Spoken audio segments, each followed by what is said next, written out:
어둠이 깔린 서울의 뒷골목. 비에 젖은 아스팔트가 희미한 가로등 불빛에 반사된다. 민수는 숨을 고르며 손에 든 편지를 구겼다. 이제 너 같은 아들은 필요 없어. 어머니의 날카로운 목소리가 그의 머릿속을 맴돌았다. 민수, 27세. 한국인 남성는 지쳤다. 그는 어머니와의 독성이 가득한 관계를 끊기 위해 모든 용기를 끌어모았다. 하지만 그 선택은 그의 가슴에 깊은 상처를 남겼다. 어머니. 혜진, 55세. 한국인 여성은 민수가 게이라는 사실을 받아들이지 못했다. 그녀는 민수의 정체성을 병디라 부르며 끊임없는 비난과 조롱으로 그를 짓눌렀다. 민수는 더 이상 버틸 수 없었다. 그는 어머니와의 연락을 끊고 서울의 작은 원룸으로 도망치듯 이사했다. 그의 새 삶은 조용했지만 공허했다. 민수는 매일 밤 잠들기 전 어린 시절 어머니와 함께 웃던 기억을 떠올리며 눈물을 삼켰다. 하지만 그 기억조차 이제는 독이 되어 그의 심장을 찔렀다. 그는 자유를 얻었지만 동시에 가족이라는 마지막 끈을 잃었다. 그러던 어느 날 민수는 우연히 재현, 32세 한국인 남성을 만났다. 재현은 따뜻한 미소와 부드러운 말투를 가진 심리치료사였다. 그는 게이 트라우마 전문 상담가로 상처받은 이들의 마음을 치유하는 일을 했다. 민수는 처음엔 재현을 경계했지만 그의 진심 어린 대화와 따뜻한 눈빛에 점차 마음을 열기 시작했다. 재현은 민수의 상처를 보듬었고 민수는 처음으로 자신의 존재를 부끄러워하지 않아도 되는 사람을 만난 듯했다. 두 사람은 서울의 한 카페에서 자주 만났다. 재현은 민수의 이야기를 조용히 들어주며 그의 상처를 어루만졌다. 넌 충분히 사랑받을 자격이 있어. 민수야. 재현의 말은 민수의 가슴에 따뜻한 불씨를 지폈다. 민수는 재현에게 점점 더 끌렸다. 그의 부드러운 손길, 진심이 담긴 미소는 민수가 잊고 지냈던 감정을 되살렸다. 사랑이었다. 하지만 운명은 잔인했다. 어느 날 민수는 재현의 집에서 낯익은 목소리를 들었다. 문을 열자 그곳에는 어머니 혜진이 서 있었다. 그녀는 재현의 새 연인이었다. 민수의 세계는 무너졌다. 재현은 민수의 어머니와 연인 관계였고 민수는 자신이 사랑한 남자가 어머니와 얽혀 있다는 사실에 충격을 받았다. 어떻게? 내가? 왜 하필? 민수는 말을 잇지 못했다. 재현은 당황한 표정으로 민수를 바라보았다. 민수야. 나도 몰랐어. 이게 무슨 상황인지 재현의 목소리는 떨렸다. 혜진은 민수를 보자마자 차갑게 웃었다. 너 아직도 여기서 내 인생을 망치려는 거야. 그녀의 말은 칼처럼 민수의 가슴을 찔렀다. 민수는 도망치듯 그 집을 나왔다. 그의 머릿속은 혼란으로 가득했다. 사랑했던 사람과 증오했던 사람이 한 공간에 있었다. 그는 재현을 믿고 싶었지만 어머니의 그림자는 여전히 그의 마음을 짓눌렀다. 재현은 민수를 따라 나와 그의 손을 잡았다. 민수야. 제발. 나를 믿어줘. 나도 이 상황을 이해하려고 노력하고 있어. 민수는 재현의 손을 뿌리쳤다. 너도 날 이용한 거야. 그렇지. 그의 목소리는 갈라졌다. 재현은 고개를 저으며 애원하듯 말했다. 아니야. 민수. 널 만난 건 우연이었어. 하지만 내가 너에게 느낀 감정은 진짜야. 민수는 믿고 싶었다. 하지만 그의 마음은 이미 너무 많은 상처로 얼룩져 있었다. 그는 재현을 밀어내고 어두운 골목으로 사라졌다. 서울의 차가운 바람이 그의 뺨을 스쳤다. 그는 혼자였다. 다시 한번. 민수는 서울의 밤거리를 헤맸다. 비가 내리기 시작했고 그의 얇은 재킷은 금세 젖어들었다. 그는 어딘가로 가야 한다는 생각만 했지만 발걸음은 무거웠다. 재현의 얼굴이 자꾸만 떠올랐다. 그 따뜻했던 미소. 민수의 이야기를 들어주던 부드러운 목소리. 하지만 그 모든 것이 이제는 배신처럼 느껴졌다. 어떻게 하필 어머니와 민수는 이를 악물었다. 그의 마음은 분노와 슬픔, 그리고 미련으로 뒤엉켜 있었다. 민수는 결국 한강공원에 멈춰 섰다. 강물은 어두운 하늘 아래 잔잔히 흐르고 있었다. 그는 벤치에 앉아 손에 든 젖은 편지를 다시 펼쳤다. 어머니가 보낸 마지막 편지였다. 넌 내 인생의 실수야. 그 문장은 민수의 가슴을 다시 한번 찢었다. 그 순간 누군가 그의 어깨에 손을 얹었다. 재현이었다. 민수야. 제발 얘기 좀 하자. 재현의 목소리는 간절했다. 민수는 고개를 돌렸다. 재현의 눈에는 진심이 담겨 있었다. 하지만 민수는 차갑게 대꾸했다. 너도 날 속인 거야. 어머니와 같이. 재현은 한숨을 쉬며 말했다. 혜진 씨와의 관계는 복잡해. 그녀가 내 환자였어. 그러다 감정이 생겼지. 하지만 너와의 만남은 달랐어. 민수. 너를 만난 건 내 인생에서 가장 뜻깊은 우연이었어. 민수는 믿고 싶지 않았다. 하지만 재현의 눈빛은 거짓 같지 않았다. 그는 혼란스러웠다. 재현은 조용히 민수의 손을 잡았다. 내가 어떤 상처를 받았는지 알아. 그리고 내가 그 상처를 더 깊게 만들고 싶지 않아. 민수는 재현의 손을 뿌리치지 않았다.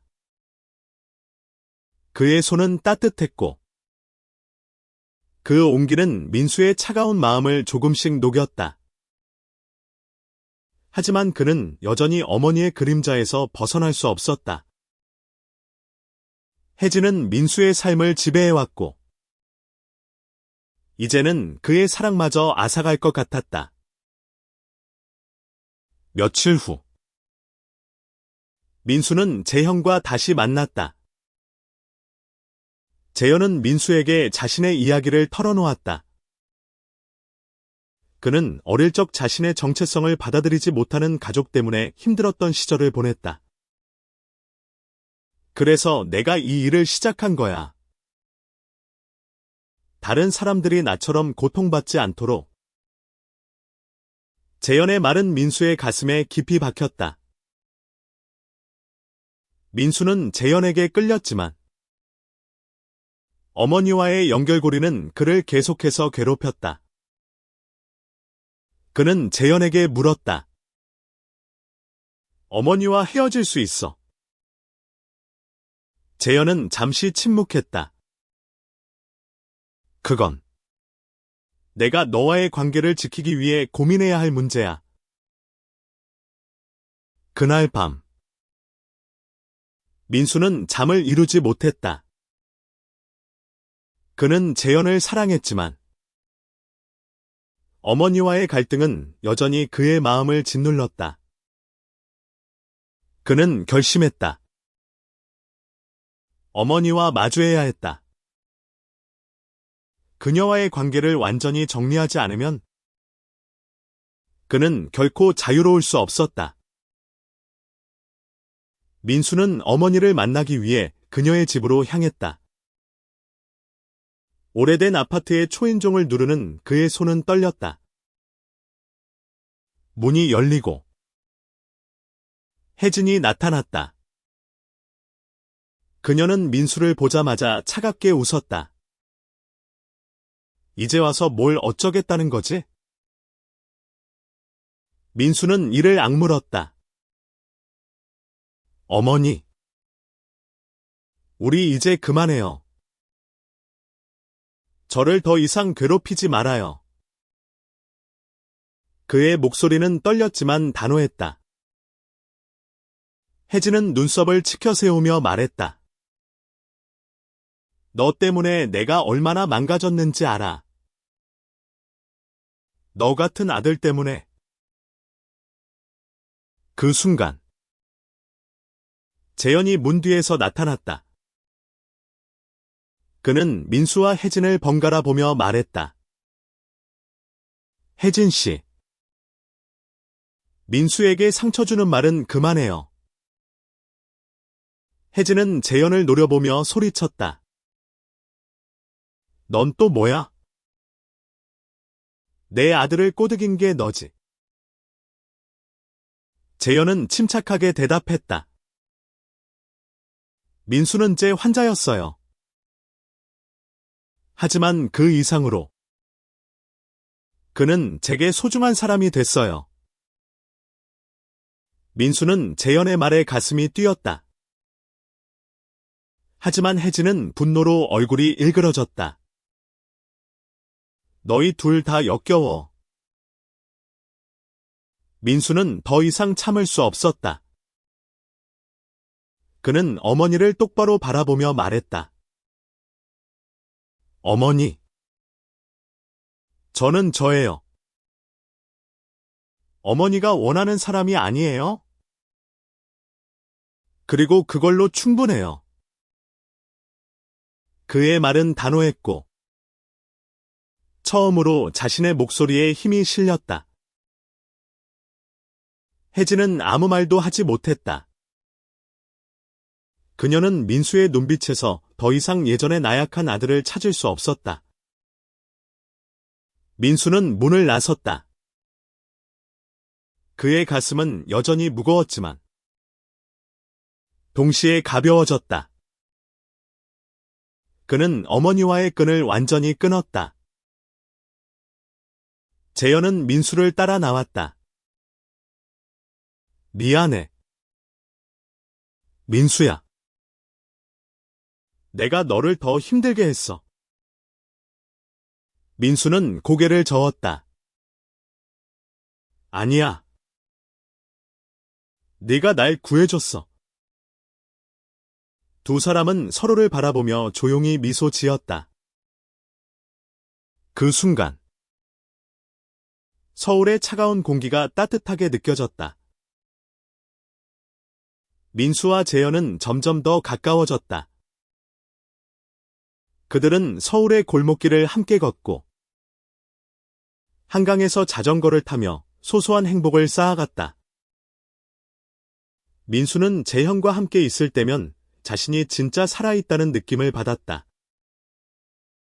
하지만 어머니의 그림자는 여전히 그의 마음 한구석에 남아 있었다. 어느 날, 재현은 민수에게 뜻밖의 제안을 했다. 민수야, 나와 함께 부산에 가보는 건 어때? 거기서 새 출발을 할 수 있을지도 몰라. 민수는 망설였다. 서울은 그의 상처가 있는 곳이었지만 동시에 익숙한 안식처였다. 하지만 재현의 손을 잡고 있는 순간 그는 새로운 시작을 꿈꿀 용기가 생겼다. 두 사람은 부산으로 떠났다. 해운대의 바다는 민수의 마음을 잔잔히 어루만졌다.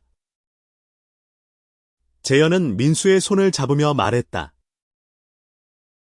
여기서 우리만의 이야기를 써보자. 민수는 고개를 끄덕였다. 그는 재현과 함께라면 어떤 상처도 이겨낼 수 있을 것 같았다. 하지만 행복은 오래가지 않았다. 혜진이 부산으로 찾아왔다.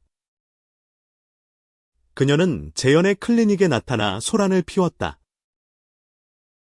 너 때문에 내 아들이 망가졌어. 그녀는 재현을 비난하며 민수를 다시 끌고 가려 했다. 민수는 떨리는 목소리로 말했다. 어머니, 이제 그만해요. 저는 제 삶을 살 거예요. 혜진은 분노로 몸을 떨었지만 결국 아무 말 없이 떠났다. 민수는 그녀의 뒷모습을 바라보며 마지막 이별을 고했다. 재현은 민수를 안으며 말했다. 넌 정말 강해. 민수야. 부산에서의 삶은 민수에게 새로운 희망을 주었다. 그는 재현의 도움으로 작은 카페에서 일하기 시작했다. 손님들의 웃음소리와 커피향은 그의 마음을 채웠다. 재현은 여전히 그의 곁에서 든든한 버팀목이 되어 주었다. 하지만 민수는 여전히 과거의 상처와 싸우고 있었다. 그는 재현과 함께 있을 때 행복했지만 혼자 있는 순간이면 어머니의 말이 떠올랐다. 넌 내 인생의 실수야. 그 말은 여전히 그의 가슴을 아프게 했다. 재현은 민수의 변화를 눈치챘다. 그는 민수에게 상담을 제안했다. 네가 나를 도운 것처럼 나도 너를 돕고 싶어. 민수는 처음엔 망설였지만 결국 재현의 제안을 받아들였다. 상담은 민수의 상처를 하나씩 들여다보는 과정이었다. 그는 자신이 얼마나 오랫동안 스스로를 미워했는지 깨달았다. 재현은 민수에게 말했다. 넌 너 자신을 사랑할 자격이 있어. 내가 어떤 사람이든 넌 소중해. 그 말은 민수의 가슴에 깊은 울림을 주었다. 그는 처음으로 자신을 용서하기 시작했다. 시간이 흘렀다. 민수는 점점 더 자신감을 찾아갔다. 그는 카페에서 일하며 새로운 친구들을 사귀었고 자신의 정체성을 당당히 드러낼 수 있게 되었다. 재현은 그의 곁에서 항상 응원해 주었다. 어느 날, 민수는 뜻밖의 편지를 받았다. 혜진에게서 온 것이었다. 그녀는 편지에서 자신의 잘못을 인정하며 사과했다. 민수야. 내가 너를 너무 아프게 했어. 널 이해하려고 노력하고 있어. 민수는 편지를 읽으며 복잡한 감정에 휩싸였다. 그는 어머니를 용서하고 싶었지만 그 상처는 너무 깊었다. 재현은 민수의 손을 잡으며 말했다. 네가 준비가 됐을 때 결정해. 어떤 선택을 하든 내가 너와 함께할게. 민수는 결국 어머니와 다시 만났다. 그들은 조용히 차를 마시며 이야기를 나눴다. 혜진은 눈물을 흘리며 말했다. 내가 잘못했어. 민수야. 너를 사랑해. 민수는 그녀의 손을 잡았다. 어머니. 저도 사랑해요. 하지만 이제는 제 삶을 살아야 해요. 민수는 어머니와의 관계를 조금씩 회복해갔다. 그들은 완벽한 화해는 아니었지만 서로를 이해하려는 노력을 시작했다. 민수는 재현과 함께 부산에서 새로운 삶을 꾸려갔다. 그는 카페에서 일하며 자신의 꿈을 찾아갔다. 그는 언젠가 자신의 이야기를 책으로 쓰고 싶었다. 재현은 그의 꿈을 응원하며 말했다. 내 이야기는 많은 사람들에게 힘이 될 거야. 민수는 재현과 함께 부산의 바닷가를 걷으며 말했다. 너 없었으면 난 여기까지 못 왔을 거야. 재현은 미소 지으며 대답했다. 아니야. 민수. 너는 이미 충분히 강했어. 난 그냥 너 곁에 있었을 뿐이야. 두 사람은 서로를 안으며 바다를 바라보았다. 파도는 잔잔히 밀려왔고 그들의 사랑은 그 파도처럼 깊고 단단했다. 민수는 이제 자신이 누구인지, 무엇을 원하는지 알았다. 그는 자유로웠다. 그리고 사랑받았다.